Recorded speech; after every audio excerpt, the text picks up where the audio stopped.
ನಿರ್ಧಾರ ಮಾಡಿದೆ ಅಲ್ವಾ, ಶಾಲಾ ಕಾಲೇಜುಗಳು ಅಥವಾ ಈ ಸರ್ಕಾರಿ ಕಾರ್ಯಕ್ರಮ ಇರಬಹುದು, ಇಂಥ ಸಂದರ್ಭಗಳಲ್ಲಿ ಇನ್ ಕೇಸ್ ಏನಾದರೂ ಆರ್ಎಸ್ಎಸ್ ಕಾರ್ಯಕ್ರಮಕ್ಕೆ ಅದು ಕಟ್ಟುನಿಟ್ಟಿನ ಕ್ರಮ ತೆಗೆದುಕೊಳ್ಳುವಂತ ನಿಟ್ಟಿನಲ್ಲಿ ಒಂದು ಮಸೂದೆ ಮಂಡನೆಗೆ ಈಗಾಗಲೇ ಸಿದ್ಧತೆಯನ್ನ ಮಾಡಿಕೊಂಡಿದೆ ರಾಜ್ಯ ಸರ್ಕಾರ. ಇದೇ ವಿಚಾರಕ್ಕೆ ಈಗ ವಿಪಕ್ಷ ನಾಯಕ ಆರ್ ಅಶೋಕ್ ವಾಗ್ದಾಳಿ ನಡೆಸಿದ್ದಾರೆ.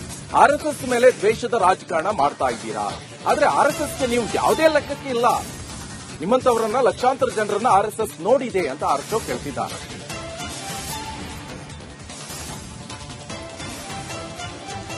ಅದೆಲ್ಲ ಆರ್ಎಸ್ಎಸ್ ಗಮನದಲ್ಲಿಟ್ಕೊಂಡು ಮಾಡಿದ್ದಾರೆ. ಆರ್ಎಸ್ಎಸ್ಗೆ ಅಂತ ಇಂಥ ಜನನ ಬಹಳಷ್ಟು ಜನ ನೋಡಿದ್ದಾರೆ.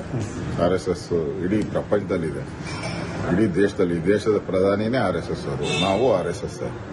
ಈ ತರ ಚಿಲ್ಲರೆ ಬುದ್ಧಿ ಮಾಡಿದ್ರೆ ಮುಂದಿನ ದಿನಕ್ಕೆ ನಿಮ್ಗೆಲ್ಲ ಸರಿಯಾದಂತ ಪಾಠ, ನೀವು ಮನೆಯಿಂದ ಆಚೆ ಬರಕ್ಕಾಗಲ್ಲ, ಆ ಪರಿಸ್ಥಿತಿ ನಿರ್ಮಾಣ ಆಗುತ್ತೆ ಮುಂದಿನ ದಿನಗಳಲ್ಲಿ. ಇದೇ ಅಧಿವೇಶನದಲ್ಲಿ ಈ ತರ ನೀವು ದ್ವೇಷದ ರಾಜಕಾರಣ ಮಾಡಿದ್ರೆ, ಆರ್ಎಸ್ಎಸ್ ಮೇಲೆ ನಿಮ್ಮ ದ್ವೇಷಗಳನ್ನು ತೋರಿಸಿದ್ರೆ, ಆ ಸಂಸ್ಥೆಗೆ ನೀವು ಲೆಕ್ಕಕ್ಕಿಲ್ಲ, ಬೋರ್ಡ್ಗೆ ಇಲ್ಲ. ನಿಮ್ಮಂತ ಲಕ್ಷಾಂತರ ಜನ, ಕೋಟ್ಯಾಂತರ ಜನ ನೋಡಿದಾರೆ ಅವರು.